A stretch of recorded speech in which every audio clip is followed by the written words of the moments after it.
حتى محمد صلاح بقى مطلوب منه يسدد ديون مصر، مطلوب يحول من راتبه الشهري 20% لمصر كل شهر، يحولهم بالدولار أو اليورو، يحوله ما يفتحش حتى بقه، لو كده ممكن يكون في كلام تاني خالص معاه. ايه حكاية إلزام محمد صلاح بدفع جزء من راتبه لمصر؟ وهل محمد صلاح هيعمل كده ولا لأ؟ وهل دي بداية علشان القرار يطبق على كل المصريين بالخارج؟ كل ده وأكتر هنعرفه مع بعض في الفيديو ده.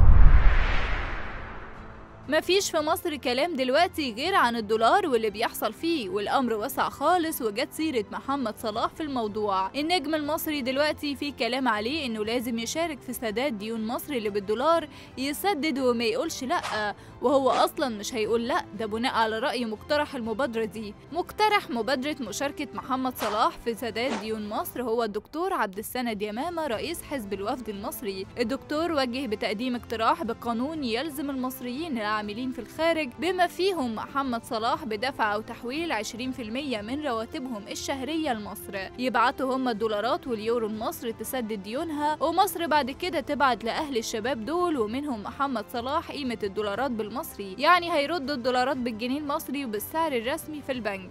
وعلشان الكل يكون مطمن لحقه، فهو طالب برضه بضرورة توفير ضمانات دستورية وقانونية لحفظ حقوق العاملين دول بما فيهم كابتن منتخب مصر محمد صلاح. الدكتور عبد السند يمامة قالها بكل بساطة خالص إن مفيش أي استثناء لأي مواطن مصري في الخارج من تحويل النسبة دي.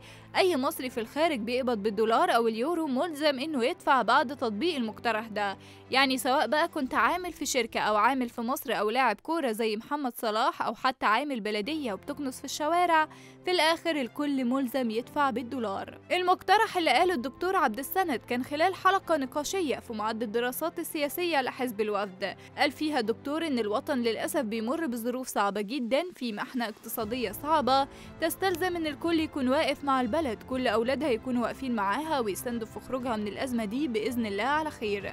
الدكتور عبد السند يمامة طالب كل المصريين في الخارج إنهم يدفعوا 20% من قيمة رواتبهم للدولة المصرية، والدولة بعد كده هي اللي ترجع الفلوس دي بس بالمصري لأهاليهم في مصر.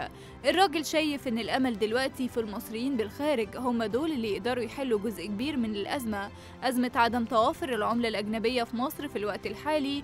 وبناء عليه كلف الدكتور عبد السند يمامة الدكتور أيمن محسب وده نائب في البرلمان إنه يعمل مشروع لكده ويقدمه للمجلس يتوافق عليه ويبقى رسمي في الدولة، والكل بقى في الخارج يدفع، مع وضع ضمانات برضو لتحفيز المصريين العاملين في الخارج انهم يدفعوا بدون لوع وبنفس راضية. للعلم هو برضو بيقترح ان يكون ليه مميزات برضو في مصر، ما هو شايف انهم لما يعملوا كده يبقى حلوا الازمة المصرية. انتم ايه رأيكم بقى؟ هل محمد صلاح وباقي المصريين هيدفعوا ولا لأ؟